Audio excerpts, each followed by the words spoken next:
فيها. قال الله تبارك وتعالى: وكذلك جعلناكم أمة وسطا لتكونوا شهداء على الناس ويكون الرسول عليكم شهيدا.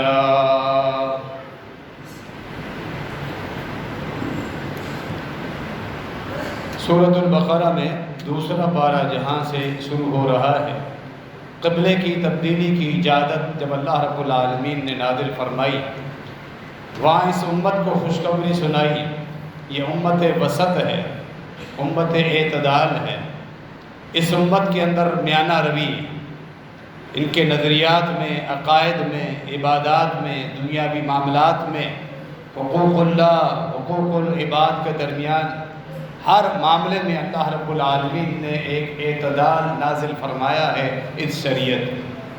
وَكَذَلِكَ جَعَلْنَاكُمْ أُمَّةً وَسَطًا، ہم نے تمہیں ایک درمیانی امت بنایا جس میں میانہ روی۔ قیامت کے دن تم لوگوں پر گواہ ہو، لِتَكُونُوا شُهَدَاءَ عَلَى النَّاسِ۔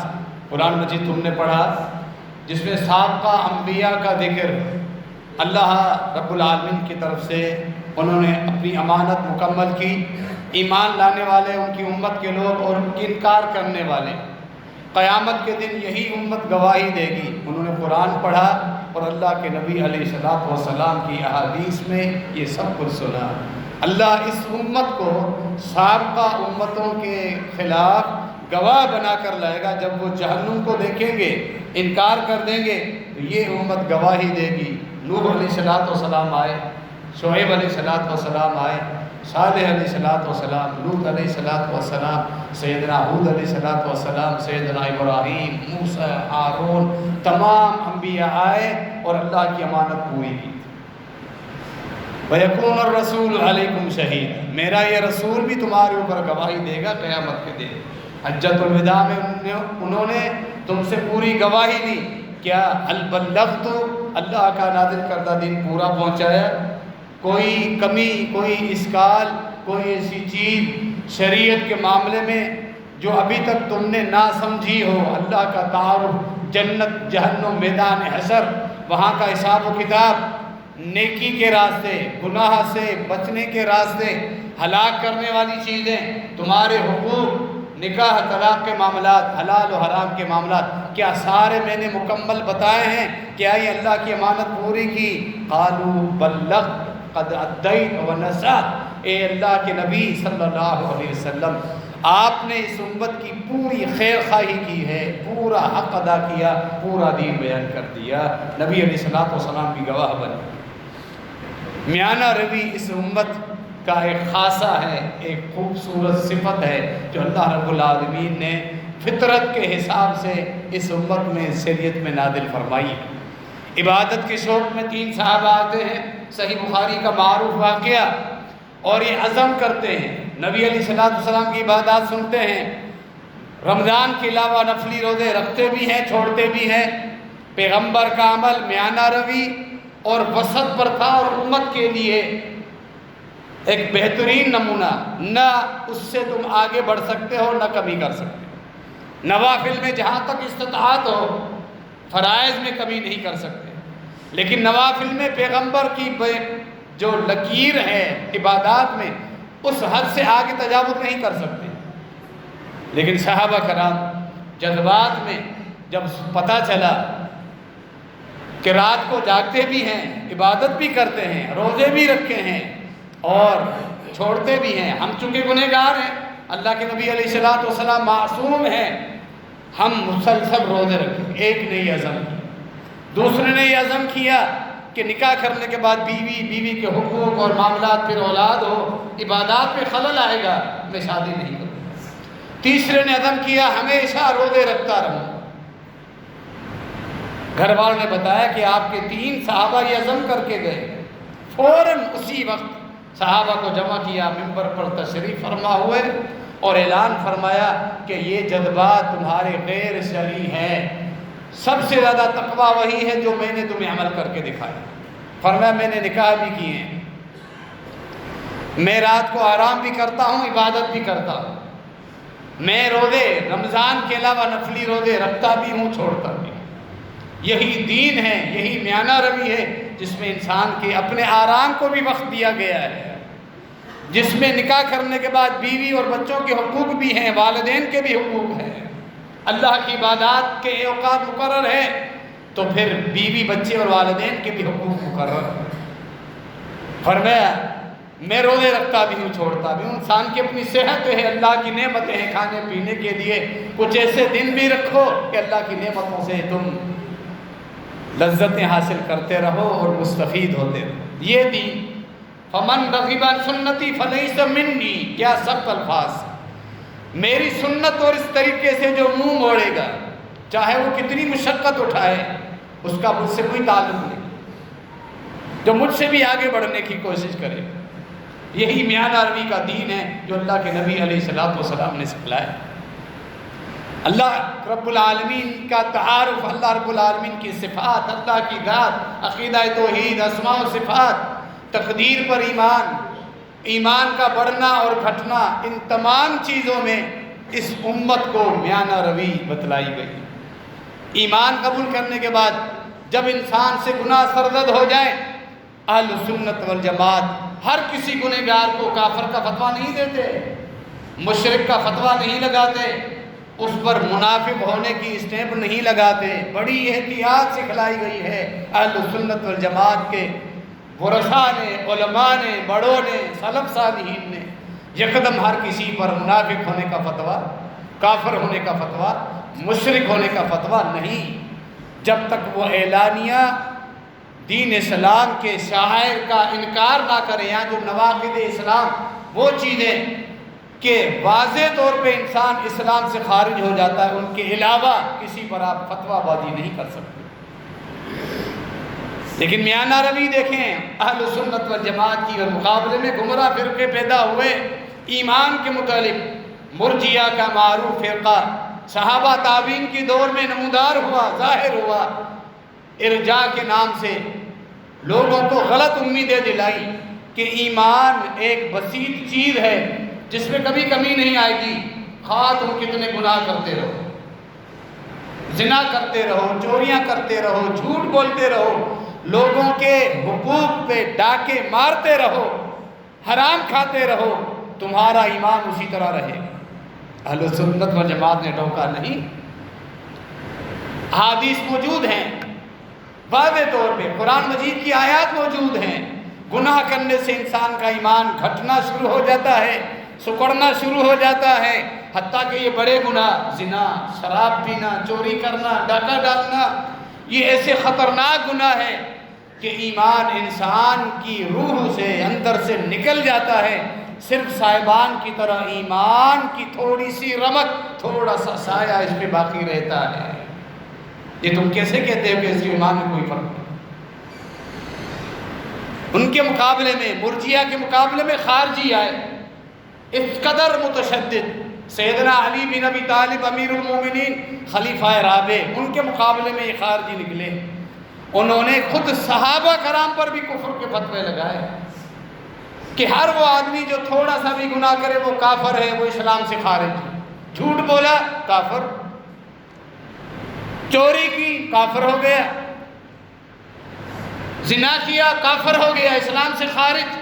اہل سنت و جماعت پھر ان کے مقابلے میں آئے، نہیں، اس طرح گناہ کرنے پہ کوئی کافر نہیں، ایمان گھٹتا ضرور ہے لیکن کوئی کافر نہیں جب تک نواقض اسلام کا ارتکاب نہ کرے، واضح طور پہ اسلام کے شاعر کا، قرآن کا انکار کرے، کلمے کا انکار کرے، کلمہ بدل دے، شاعر اسلام بدل دے، قرآن کا انکاری ہو، قرآن کی تحریف کا عقیدہ رکھتا ہو، اور نمازوں کا انکار کر دے، زنا کو اپنے لیے حلال کہے، تب تک ایسے آدمی کو آپ کافر نہیں کریں۔ گناہ کرنے سے ایمان گھٹ جائے گا، سکڑ جائے گا، کمزور، انتہائی کمزور ایمان۔ جب انسان بیمار ہوتا ہے، کمزور ہو جاتا ہے، تو پھر دشمن آسانی سے اس کو اچک لیتا ہے۔ اب شیطان تمہیں آسانی سے اچک سکتا ہے، اسی لیے گناہوں کو چھوڑو، نیکیوں پر آؤ۔ مومن کی جو طاقت ہے وہ نیکیاں کرنے سے وہ لڑتا ہے، مومن ایمان کے زور پر، ایمان مضبوط ہوگا، شیطان سے لڑو گے۔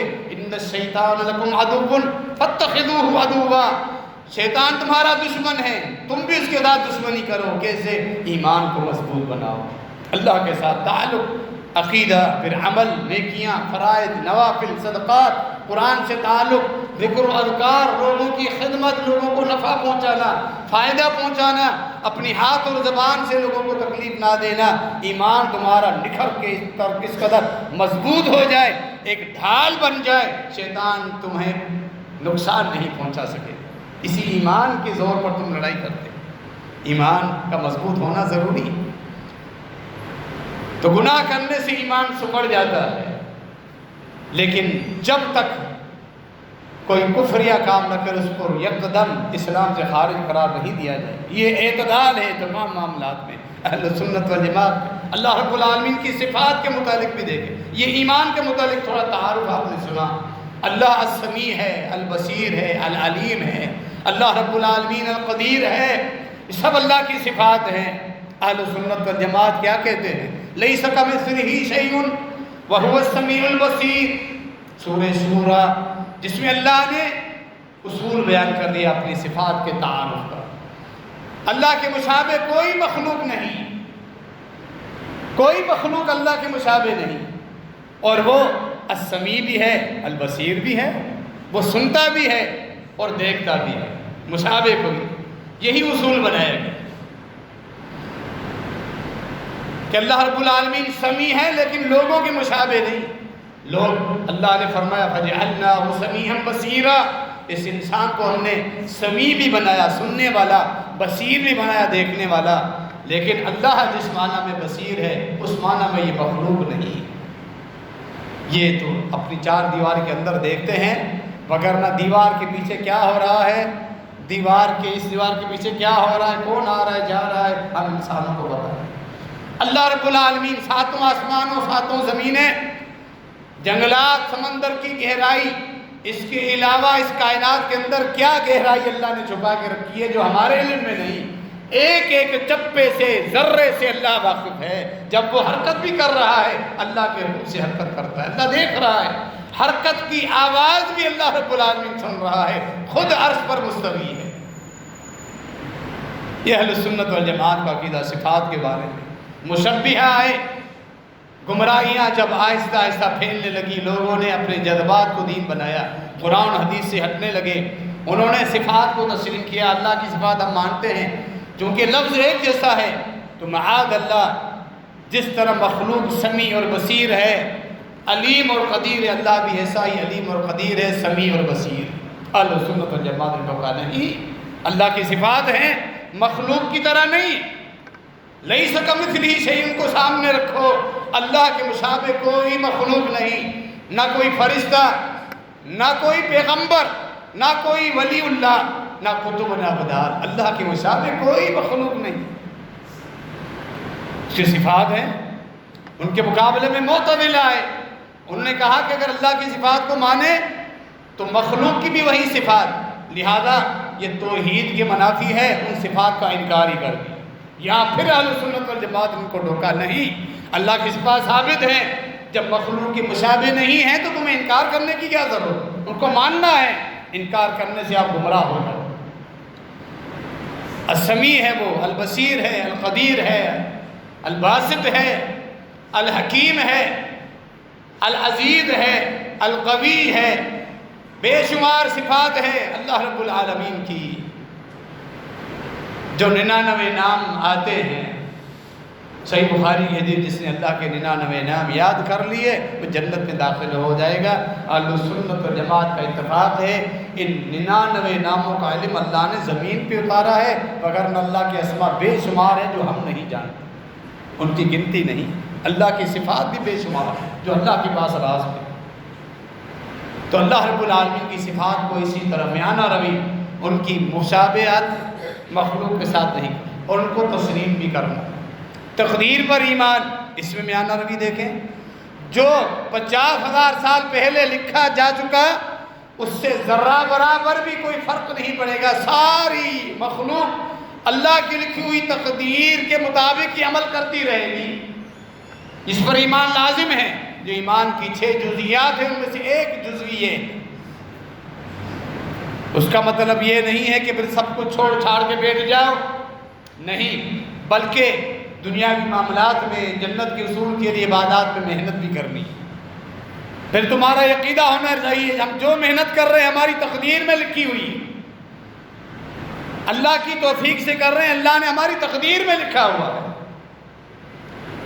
یہ پورا علیحدہ موضوع ہے تقدیر کے موضوع، تقدیر کے بارے میں ہمارا کیا عقیدہ ہونا چاہیے۔ اس کی وجہ سے لوگ کیا بہانے بناتے ہیں، نمازوں کے لیے آنے کا بولو تو کہتے ہیں تقدیر میں ہوگا تو پڑھیں گے، اللہ توفیق دے گا تو پڑھیں گے، جس کا لکھا ہوا جنت میں، چونکہ پہلے لکھا ہوا وہ جائے گا جنت میں، اور جس کا جہنم میں لکھا ہوا تو جائے گا جہنم میں، چاہے عبادتیں ہی کریں۔ یہ دیکھیں کٹ حجتی اور بہانے، لیکن یہی اصول وہ دنیا کے معاملے میں بھول جاتے ہیں۔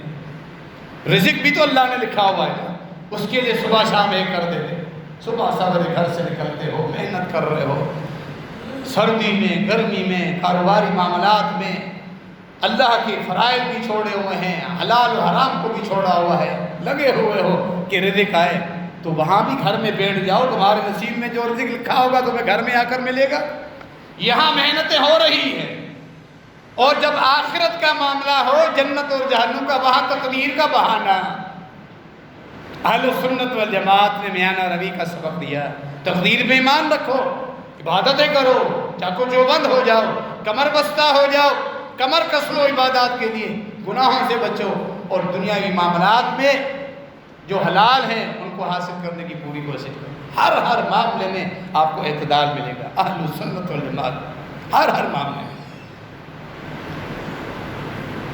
عبادات کا انداز دیکھیں، اہل حق کی نشانی، بہت بڑی نشانی، سمجھنے والوں کے لیے کافی ہے۔ جو ابھی بات آپ کے سامنے کرنے لگا ہوں، اللہ رب العالمین کی توفیق سے عبادات کی خوبصورتی، عبادات کی پہچان، سب سے بڑا اجتماع مسلمانوں کا حج میں ہوتا ہے۔ شریعت نے لوگوں کی اس اجتماع کو، باقی آبادی جو اس سال حج نہیں کر رہے، تاکہ ان کو تکلیف نہ ہو، علیحدہ مقامات مختص کر دی۔ مینا جہاں کوئی آبادی نہیں، مزدلفہ جہاں کوئی آبادی، گھر، قبیلہ، کنبہ نہیں ہے، عرفہ، پورے سال میں مسجد نبوی سال میں ایک دفعہ یہ ظہر اور عصر کی 2 نمازیں ہوتی ہے اور خطبہ ہوتا ہے۔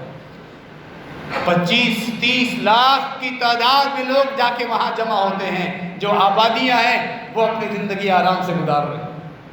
آپ اندازہ لگائیں، حج جیسا مقدس اجتماع لوگوں کے روڈوں راستوں پر ہونا شروع ہو جائے تو یہ دن، یہ مہینہ 1.5 مہینہ، کیونکہ ان 5 دنوں کے علاوہ لوگوں کی آمد اور پھر لوگوں کی واپسی کے لیے جب آنا شروع ہوتے ہیں 1 مہینہ پہلے، 3 ہفتے پہلے، پھر واپسی میں اتنا ہی ٹائم لگتا ہے۔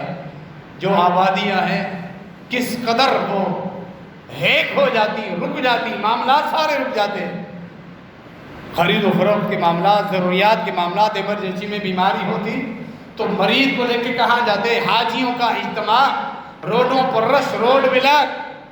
اللہ رب العالمین نے یہ جو دین دیا ہے اس میں سب سے بڑا اجتماع، حج کے فلسفے پر غور کرے۔ ابھی حج کا اجتماع ختم ہوا ہے، حاجی واپس پہنچ چکے ہیں اور کچھ باقی ہیں، آ رہے ہیں۔ ابھی غور کریں اسلام نے عبادت کا تصور کیسا دے، یہی اہل سنت والجماعت۔ 5 وقت فرض نمازیں یہ مسجدیں قائم کر دی، جاؤ اللہ کے گھر ہیں، مختص ہیں، ان مسجدوں میں جا کے اللہ کی عبادت پر، لوگوں کے روڈوں راستوں پر لوگوں کو تکلیفیں نہیں دو کہ لوگوں کے روڈ بند ہو جائے، راستے بند ہو جائے، انہیں تکلیف پہنچے۔ مسجدیں خاص ہے تمہاری عبادت کے لیے، اسی لیے تمام مساجد میں یہ بار بار اعلان کیا جاتا ہے، نماز پڑھنے کے لیے، خطبہ جمعہ کے لیے آتے ہو، پارکنگ کا جو معاملہ ہے، اپنی گاڑیاں آپ پارکنگ میں لگاتے ہو، اس انداز میں گاڑیوں کو روکو، اس جگہ پہ کھڑا کرو کہ لوگوں کی آمد و رفت رک نہ جائے، لوگوں کا راستہ نہ رکے، عام لوگوں کو تکلیف نہ ہو۔ یہ اسلام کی روح ہے، عبادت ہے، یہی اہل سنت والجماعت کا طریقہ۔ حتیٰ کہ علماء نے وضاحت کی ہے، نبی علیہ السلام سے ثابت ہے، جنازے کی نماز مسجد میں پڑھائی، مسجدوں میں پڑھو جنازے، لوگوں کو تکلیف نہ ہو۔ بارہا دیکھا گیا، آپ ایمرجنسی میں جا رہے ہو اور جنازہ روڈ پہ رکھا ہوا ہے، پورا روڈ ملا جنازے کی وجہ سے۔ اب آپ بتائیں، جنازہ آپ نے روڈ پہ پڑھا ہے، گزرنے والا ایمرجنسی میں جا رہا ہے، ایک تو وقت اس کا ضائع ہو گیا، تکلیف اس کو، اور پھر ماشاءاللہ سے یہ پیٹرول جو اس کا خرچ ہوگا، پھر 1 کلومیٹر 1.5 کلومیٹر وہ نیا راستہ تلاش کر کے آئے گا، وہ خرچہ اس کے گلے میں الگ لگے گا۔ میت کے لیے وہ دعا نکلے گی، بد دعا نکلے گی کہ اس میت کی وجہ سے یہاں کو اس کے لیے جنازہ پڑھ رہے اور مجھے کتنی پریشانی ہوئی، وہ تو مر گیا، زندہ لوگوں کو کیوں پریشان کر رہے ہیں؟ اسی لیے اہتمام کرنا چاہیے، کوشش کریں روڈوں راستوں پر نہیں، مساجد میں اپنی میت کو لے کر آئیں، جو کہ سنت ہے۔ اللہ کے نبی علیہ الصلوۃ والسلام نے سہل بن بیضا رضی اللہ تعالیٰ عنہ کا جنازہ مسجد میں جا کے ادا کیا۔ تو جواز جب ہے تو لوگوں کو کیوں تکلیفیں پہنچاتے ہیں؟ اسلام کی روح کو سامنے دیکھو، یہ میانہ روی ہے، حقوق العباد بھی ہے، حقوق اللہ بھی۔ اللہ کی عبادت کرو اس انداز میں کہ لوگوں کو تکلیف نہ پہنچے۔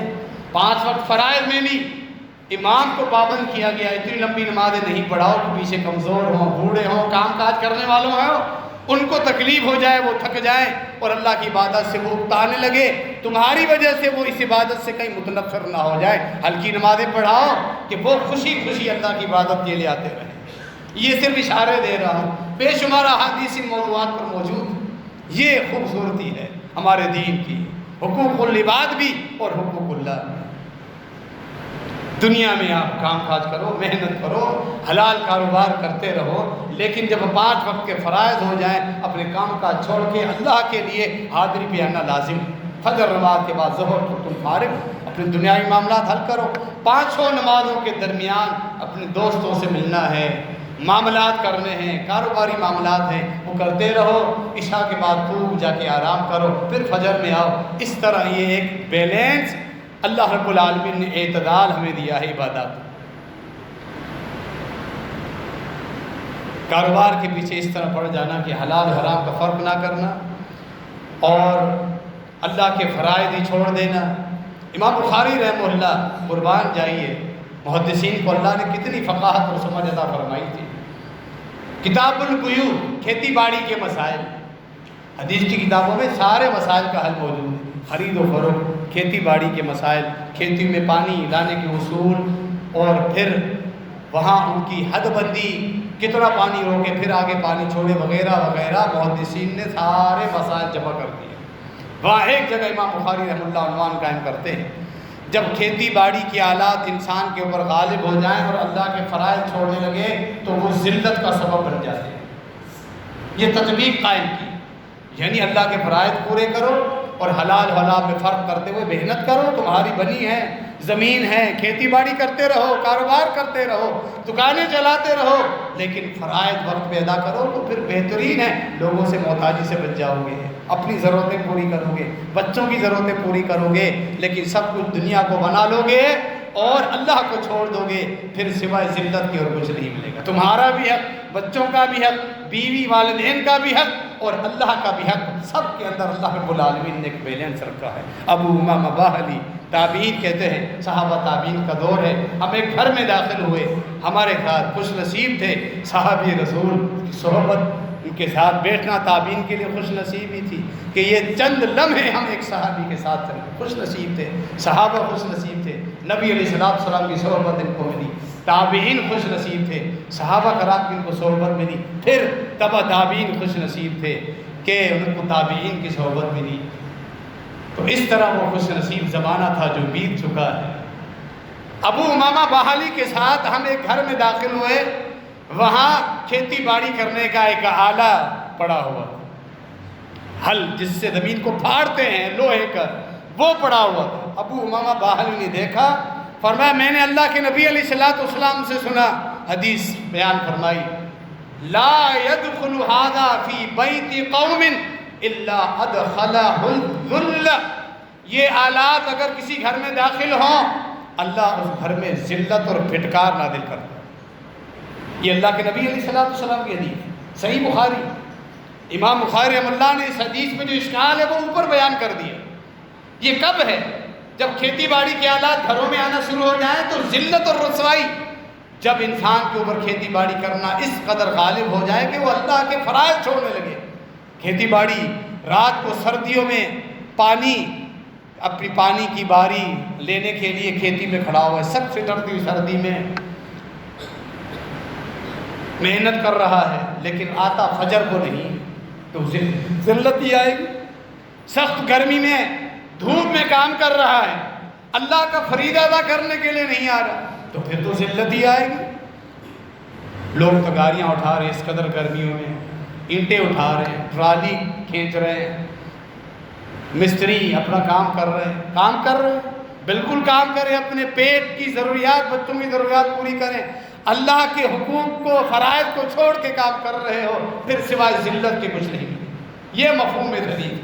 اللہ کے حقوق پورے ہوں, حلال حرام میں فرق ہو, پھر بھلے کھیتی باڑی کے حالات کرو. نبی علیہ السلام نے خود یہودیوں کے ساتھ مزارت کھیتی باڑی کا معاملہ کیا ہے, خود صحیح بخاری میں واضح موجود. تو اس حدیث کا یہ مفہوم, یہ معنی ربی اللہ رب العالمین کے حقوق اور تمہارے اپنی ضروریات بھی وہ سب تم پوری کرتے رہو. اللہ رب العالمین اہل سنت والجماعت کا جو عقیدہ ہے, نظریات ہیں, عبادات ہیں, سب میں ہمیں میانہ روی سیکھنے اور اپنانے کی توفیق عطا فرمائے. آمین. وما علینا الا البلاغ.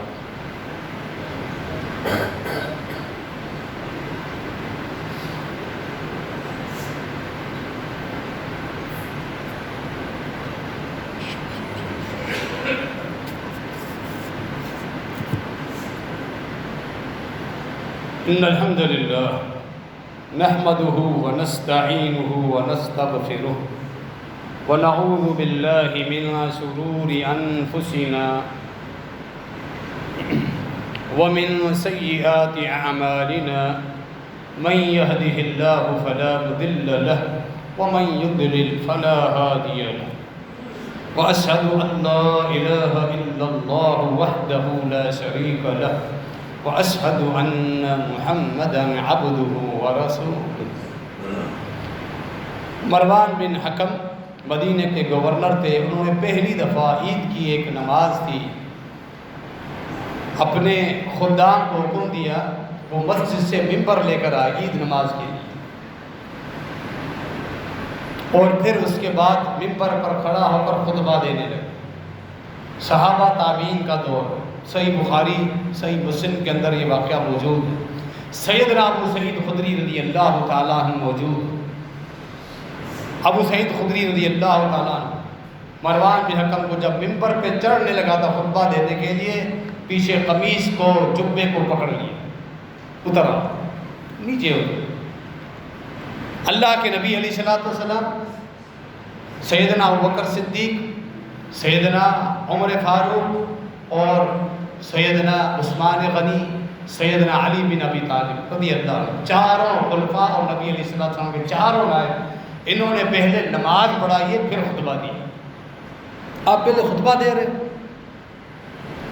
مروان بن حکم نے یہ حدیث سنی اور پھر دوسرا اعتراض ابو سعید خدری نے کہا, اور دوسرا مسئلہ تم نے کیا ہے کہ عید نماز کے لیے مسجد سے ممبر باہر لے کر آئے. اللہ کے نبی علیہ السلام کی سنت یہ نہیں, ممبر نہیں لایا جاتا تھا, ممبر باہر لایا جاتا تھا صلاۃ الاستسقاء میں, عید نماز کے لیے نہیں. مروان بن حکم نے کہا ابو سعید خدری وہ وقت چلا گیا. اے ابو سعید وہ وقت چل رہا وہ ہنالک. ابو سعید خدری رضی اللہ تعالیٰ نے اپنی حجت پوری کی, اپنی بات پوری کی, خاموشی سے بیٹھ گئے, خطبہ بھی سنا, نماز بھی پڑھی. صحابی کے اس عمل سے جو کہ سلف صالحین کا ایک بنیادی اصول ہے وہ ہمیں ملتا ہے. جو آپ وقت کے حکمران ہیں وہ غلطیاں کریں, جہاں تک آپ کی استطاعت میں ان کی اصلاح کرو. ان کی اصلاح نہیں ہوتی اس کا مطلب یہ نہیں کہ خلاف بغاوت کرو, فتنے پھیلاؤ, خروج کرو. یہ اہل سنت والجماعت کا عقیدہ. ابو سعید خدری رضی اللہ عنہ کھڑے ہو جاتے, اعلان صحابی رسول تھے, لوگ مروان بن حکم کی کیا حیثیت, تابعی تھا, اسے چھوڑ دیتے, صحابی کے ساتھ مل جاتے. لیکن نہیں, اس سے فتنہ پھیلتا حکومت وقت کے خلاف, اور پھر فساد اور انار کی پھیل جاتی. خاموشی سے بیٹھ کے خطبہ بھی سنا, نماز پوری پڑھ کے پھر چلے, اپنی حجت پوری کی. یعنی جب کوئی حکمران آپ کے اوپر مسلط ہیں, غیر شرعی معاملات کر رہے ہیں, آپ پابند نہیں ہیں غیر شرعی معاملات کرنے کے. یہی اہل سنت والجماعت کا اصول۔ لیکن اس کا مطلب یہ نہیں کہ ان کے خلاف آپ خروج کرو، بغاوت کرو، فساد پھیلاؤ، ملک کو کمزور کرو، نہیں، اہل سنت جماعت کا قطعاً یہ تصور نہیں، بلکہ اہل سنت والجماعت کا جو اصول ہے، حکمرانوں کی اصلاح کے لیے دعائیں کرو کہ اللہ ان کی اصلاح کر دے۔ وہ اس ملک میں، ہمارا ملک وطن عزیز جو ایک اللہ کی نعمت ہے، ایک پاکیزہ ٹکڑا اللہ نے اسلام کے لیے ہمیں عطا کیا، دعا کریں اس کو چلانے والے وہ حکمران ہوں جو دین کے بھی خیر خواہ ہوں اور اس ملک کے بھی خیر خواہ ہوں، اللہ ان کی اصلاح کرے، بلکہ ان کے لیے دعاؤں کا کہا گیا۔ اگر ان کی اصلاح نہیں ہو رہی، اللہ ان کو ہٹا دے، ان کی جگہ پر ایسے نیک حکمران اللہ رب العالمین لائے جو دین کے بھی خیر خواہ ہوں اور اسلام کے بھی اور اس ملک کے بھی خیر خواہ ہوں۔ اگر وہ شرعی حدود نافذ نہیں کرتے، آپ اس سے اعلان برات کریں، تنبیہ کریں۔ کتنے معاملات ہیں، سودی معاملات جو اس بنیادی طور پہ سرکاری باقاعدہ فیصد مقرر ہے، اللہ اور اس کے رسول کے ساتھ جنگ ہے، سودی معاملات جو اس ملک میں چل رہے ہیں، اہل علم اس کے خلاف بیان دیتے رہتے ہیں۔ حکمرانوں کو اصلاح کرنی چاہیے اس ملک میں سے، سود کو بالکل ختم کر دیں تو اللہ کی برکتیں نازل ہوگی، شرک اور مدارات، مردہ پرستی کے ماحول کو ختم کر دیں، اللہ راضی ہوگا۔ لیکن صرف ہم اعلان کر سکتے ہیں اور ان کی اصلاح کے لیے دعائیں کر سکتے ہیں۔ یہی اہل سنت والجماعت کا عقیدہ ہے، خروج اور بغاوت نہیں، فساد نہیں۔ ہر چیز میں آپ کو میانہ روی ملے گی۔ انسان کو غم اور صدمہ پہنچے، کسی پیارے کی وفات ہو گئی ہے، اللہ کے نبی علیہ الصلوۃ والسلام بیٹا فوت ہوا، ابراہیم رضی اللہ تعالی عنہ، آنکھوں سے آنسو آئے، صحابہ نے کہا اللہ کے نبی علیہ الصلوۃ والسلام آپ بھی رو رہے ہیں، فرمایا اللہ اس پہ نہیں پکڑے گا، اللہ اس پہ پکڑے گا جب زبان سے میں اللہ کی تقدیر کے خلاف شکوہ شکایت کرنا شروع کروں۔ یہ امت کو تعلیم ہے، جب زبان سے شکوہ شکایت شروع کروں۔ کتنی میانہ روی ہے کہ غزوہ موتا میں جب جعفر بن ابی طالب، بڑی محبت تھی جعفر بن ابی طالب رضی اللہ تعالیٰ، علی بن ابی طالب رضی اللہ تعالیٰ، سب سے محبت تھی، ان کی شہادت کی خبر آئی، عبداللہ بن رواحہ کی شہادت کی خبر آئی، زید بن حارثہ، تینوں اسی مارکہ میں شہید ہوئے۔ صحیح بخاری میں الفاظ ہیں یعرف فیہ الحزن، چہرہ انور سے غم واضح جھلک رہا تھا، واضح طور پہ غم زدہ بیٹھے ہوئے تھے، لیکن زبان سے الفاظ ہیں۔ یہی میانہ روی ہے، کوئی پیارا فوت ہو چکا ہے، اولاد میں سے، والدین میں سے، بہن بھائیوں میں سے، فطری طور پہ انسان آپ دیدہ ہو جائے گا، آنکھوں سے آنسو آئیں گے، لیکن زبان پر ایسے الفاظ نہیں لانے، نہ واویلا کرنا ہے، نہ نوحہ کرنا ہے، نہ ماتم کرنا ہے، یہ باقاعدہ تم تقدیر اللہ کے لکھے ہوئے فیصلے کے خلاف جا رہے ہیں۔ یہ میانہ روی ہے، یہ اہل سنت والجماعت کی میانہ روی ہے اور ان کا اعتدال۔ صرف بیوی کا جو تعلق ہے خاوند کے ساتھ، خاوند فوت ہو جائے 4 مہینے 10 دن وہ سوگ میں بیٹھے، رنگین شوخ رنگ کے کپڑے نہ پہنے، میک اپ سرخی وغیرہ جیسے معاملات نہ کرے، سادہ انداز میں زندگی گزارے۔ صرف بیوی، عام لوگوں کے لیے غم ہے 3 دن کا، 3 دن سے زائد غم نہیں کہ 3 دن کے بعد تم 3 دن کے علاوہ بھی سال تک اپنی دکانیں بند کر دو، شادی بیاہ کے معاملات روک دو، ملنا ملانا چھوڑ دو، نہیں، میانہ روی 3 دن کی حد، اور پھر غم بھی اس انداز میں کہ آنکھوں سے آنسو جھلک رہے۔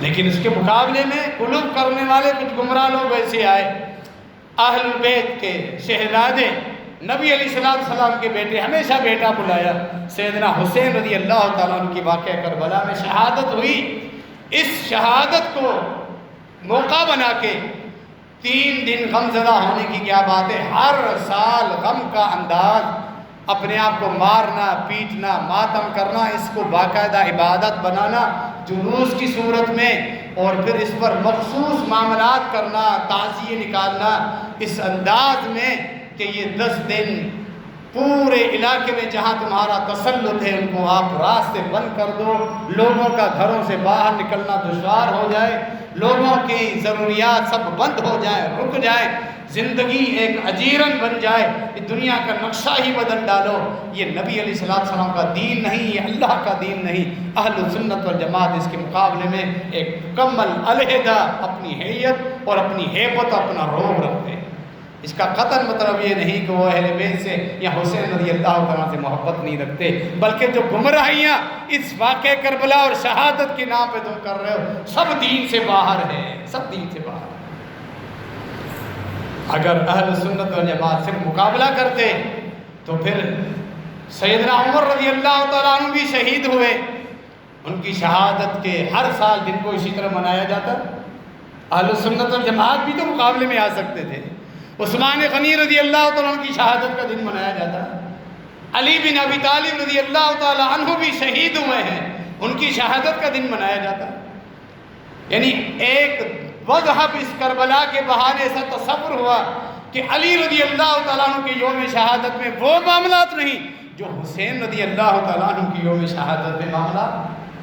اہل سنت والجماعت تمام ان عظیم ہستیوں کی قدر کرتے ہیں، انہیں شہادت کے رتبے پر فائد ہونے کا عقیدہ رکھتی ہے، ان سے محبت کرتی ہیں اور سب کے قاتلین پر لعنت بھیجتے ہیں۔ چاہے عمر فاروق رضی اللہ تعالیٰ عنہ کا قاتل ہو اس پر لعنت، اور جو اس کی موافقت کرے، جو اس قتل پہ خوش ہے، سب پہ لعنت۔ اہل سنت والجماعت کا موقف تو دیکھیے، اہل بیت سے بھی محبت، صحابہ کرام سے بھی محبت، عثمان غنی رضی اللہ تعالیٰ کو قتل کرنے والے، شرکت کرنے والے، موافقت کرنے والے، خوش ہونے والے، جو دن منائے، سب پر لعنت۔ علی بن ابی طالب رضی اللہ تعالیٰ کو قتل کرنے والا خبیث خارجی، اس پہ لعنت، جس نے بھیجا، جو موافق ہوا، جو خوش ہوا، سب پر اہل سنت والجماعت لعنت بھیجتے۔ اسی طرح نبی علیہ السلام کے شہزادے علی اور فاطمہ کے شہزادے حسین رضی اللہ تعالیٰ عنہ، بلکہ اس سے پہلے حسن رضی اللہ تعالیٰ کی شہادت پر جو شہید کرنے والا ہے، زہر دینے والا ہے، جس نے دیا، جس نے عمل کیا، جو موافق ہے، سب پر لعنت۔ واقع کربلا میں جو جو شریک تھا، جو سبب بنا حسین رضی اللہ عنہ کو قتل کرنے کا، سب پر لعنت۔ خواہ وہ کوفی ہو، خود بلانے والے، خواہ وہ عبید اللہ بن زیاد ہو، چاہے وہ یزید ہو، کوئی بھی ہو، وہ اللہ جانتا ہے، سب پہ لعنت۔ جو موافقت کرے اس پہ بھی لعنت۔ آئیے سنیے اہل سنت والجماعت کا عقیدہ، اعتدال دیکھیں، سب کے ساتھ محبت۔ اہل سنت والجماعت کی کتابوں میں اہل بیت کی محبت کا انداز تو دیکھیے، بے شمار۔ آپ کو فاطمہ رضی اللہ عنہ کا مقام و مرتبہ آپ کو صحیح بخاری میں ملے گا، حسنین کا مقام و مرتبہ اہل سنت والجماعت کی قرآن مجید کے بعد سب سے مستند معزز کتاب صحیح بخاری میں آپ کو روایت ملے گی۔ علی بن ابی طالب رضی اللہ عنہ کا مقام و مرتبہ پورا موضوع ہے، ان کی جو شان ہے، ان کا جو مقام ہے، آپ کیا سننا چاہیں گے؟ ایک جھلک سے سن لیجئے۔ نبی علیہ السلام کے جگر کا ٹکڑا، اتنی محبت، بڑی پیاری بیٹی، ان کے خاوند ہیں، گھر آتے ہیں اپنی بیٹی کے حال احوال معلوم کرنے کے لیے فاطمہ رضی اللہ عنہ کے پاس۔ علی نہیں ہے، ناراض ہو گیا ہے مجھ سے، کہیں باہر گیا ہے، پتہ چلا مسجد میں ہے، صحیح بخاری کی حدیث۔ آتے ہیں علی بن ابی طالب رضی اللہ عنہ مسجد میں سوئے ہوئے ہیں، کپڑا جسم مبارک سے ہٹ گیا ہے سیدنا علی رضی اللہ عنہ کا، مٹی لگی ہوئی ہے پیٹھ پر۔ نبی علیہ السلام خاتم النبیین، سید الاولین والآخرین، حالانکہ ان کی بیٹی سے ناراض ہو کے مسجد میں سوئے ہوئے ہیں، لیکن بیٹھ کر اپنے مبارک ہاتھوں سے، پیغمبر کا ہاتھ کتنی برکتوں والا تھا، اپنے مبارک ہاتھوں سے علی کی پیٹھ سے وہ گرد و غبار ہٹا رہے ہیں۔ کس کو ملا یہ مقام و مرتبہ؟ علی بن ابی طالب رضی اللہ عنہ کا مقام و مرتبہ اہل سنت والجماعت سے سنیے۔ ایسا نہیں کہ دل میں بغض بھی رکھتے ہو، بلکہ اہل سنت والجماعت کو سنیے۔ صحیح مسلم کی حدیث، فرمایا علی لا یحبک الا مؤمن ولا یبغضک الا منافق۔ علی تیرے متعلق جس بدبخت کے دل میں بغض ہوگا وہ منافق ہے، اور جس آدمی کے دل میں تیرے لیے محبت ہوگی وہ ایمان کی علامت۔ اہل سنت والجماعت، یہ ساری روایت آپ کو اہل سنت والجماعت سے ملے گی۔ مسجد میں ناراض ہو کے اپنی بیوی سے لیٹے ہوئے، نبی علیہ السلام اپنے مبارک ہاتھوں سے مٹی ہٹا کے فرما رہے، قم یا ابا تراب، مٹی میں سونے والے اب اٹھ جا۔ جب سے علی رضی اللہ تعالیٰ عنہ کا لقب تو پہلے موجود تھا ابو الحسن، لیکن ابو تراب کی لقب بن گیا کہ نبی علیہ السلام نے نام رکھ لیا ابو تراب۔ بڑے خوش ہوتے تھے جب کوئی بلاتا تھا یا ابا تراب، خوش ہو جاتے تھے، یادیں تازہ ہو جاتی تھی کہ نبی علیہ السلام نے مجھے ابو تراب کا لقب دیا تھا۔ اہل سنت والجماعت کس قدر اعتدال سے چل رہے ہیں۔ اہل بیت کی محبت کا مطلب یہ نہیں کہ تم امامت کا خود ساختہ عقیدہ بنا لو اور پھر ان کو پیغمبروں کی طرح معصوم بناؤ، یہ غلط ہے، گمراہی ہے۔ پیغمبروں کے علاوہ، نبیوں رسولوں کے علاوہ صحابہ ہوں، اہل بیت ہوں، بڑا بڑا مقام حاصل کیا، معصومیت صرف انبیاء کے ساتھ خاص، یہ پورا خود ساختہ عقیدہ 12 امام مقرر کر لیے سب کے لیے معصومیت، بلکہ انسان میں آگے بڑھے اور اس معصومیت کا اس قدر غلو کیا کہ پیغمبروں کو بھی افضل قرار دیا سیدنا علی بن ابی طالب رضی اللہ عنہ۔ یہی تو گمراہی ہے۔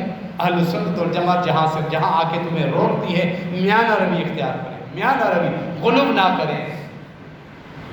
جب ٹوکا گیا تو پھر ایک رافضی، ایک ذاکر اتنا نیچے آیا، ہاں صرف نبی علیہ السلام کے برابر نہیں، باقی تمام انبیاء سے افضل، وہی گمراہی اسی طرح۔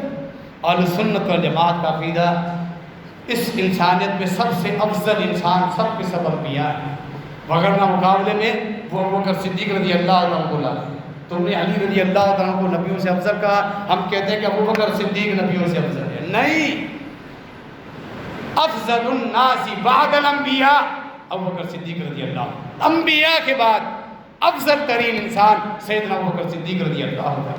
یعنی تمہاری یہ مذہبی جو بلیک میلنگ ہے، جب آپ ان کو روکو ٹوکو تو مذہبی بلیک میلنگ پتہ ہے کیا ہے؟ اہل بیت کے غصہ، ان کو اہل بیت کی تعریف برداشت ہے، یہ مذہبی بلیک میلنگ، یعنی جب ان کو غلو سے آپ روکو گے آپ پر یہ الزام لگاتے ہیں۔ حالانکہ اہل سنت والجماعت کس قدر صحابہ سے اہل بیت سے محبت کرتے ہیں، اس کی کچھ نشانیاں، کچھ جھلکیاں آپ نے سنی۔ یہ میانہ روی اعتدال والا مذہب آپ کو اہل سنت والجماعت نے، جہاں اہل بیت سے بھی محبت، جہاں باقی صحابہ سے بھی محبت، ہر ایک کو اپنا ایک مقام دیا گیا۔ من کنت مولاہ فعلی مولاہ، اہل سنت والجماعت نے جو حدیث محفوظ کی ہے، کیا تم نے محفوظ کی؟ فرمایا اس سے مراد محبت ہے، اہل سنت والجماعت کہتے ہیں محبت ہے، اس میں خلافت بلا فصل نہیں۔ کیوں؟ خلافت بلا فصل کے لیے ابوبکر صدیق رضی اللہ عنہ کے واضح احادیث موجود ہیں، ہر ایک کا مقام، ابوبکر کا مقام، عمر کا مقام، عثمان کا مقام ہے، علی بن ابی طالب رضی اللہ عنہ کا مقام۔ یہ کچھ روایات بیان کرنے کا مطلب جو اہل سنت والجماعت سے متعلق ہے وہ اپنے علماء سے جڑے رہے۔ یہ فتنہ پرور دجالی فتنہ جو پھیل رہا ہے، دجال کے آنے سے پہلے جو دجال کی فوج کام کر رہی ہے، دجال کے آنے سے پہلے دجال کی جو فوج کام کر رہی ہے، اس کے ہتھے آپ مت چڑھیں، آپ کا ایمان ضائع ہو جائے گا۔ اپنے علماء، اہل سنت والجماعت کے علماء سے تعلق رکھیں، ان سے پوچھیں، ان سے رہنمائی حاصل کرتے رہیں تو ہم عافیت میں رہیں گے، گمراہیوں سے بچ جائیں گے۔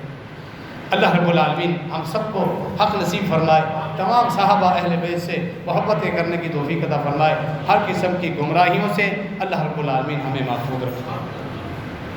درس قرآن حدیث آج بعد نماز مغرب جامع مسجد حسن بن علی اہل حدیث ردیف آباد نمبر 11 میں انشاءاللہ میرا درس ہونا ہے۔ اسی طرح درس قرآن حدیث آج بعد نماز مغرب محمدی مسجد اہل حدیث میرے آباد میں فضیلت الشیخ محمد عارف حسن صاحب کے ساتھ فرمائیں گے۔ بیمار پریشان آج ساتھیوں کی طرف سے درخواست آئی ہوئی، اللہ سب کو مکمل صحت یابی عافیت عطا فرمائے، جو خود بیمار ہیں، والدین اولاد میں بیماری ہے، رشتہ دار، اللہ سب کو صحت یابی عطا فرمائے۔ باقی معاملات میں جو لوگ پریشان ہیں اللہ سب کی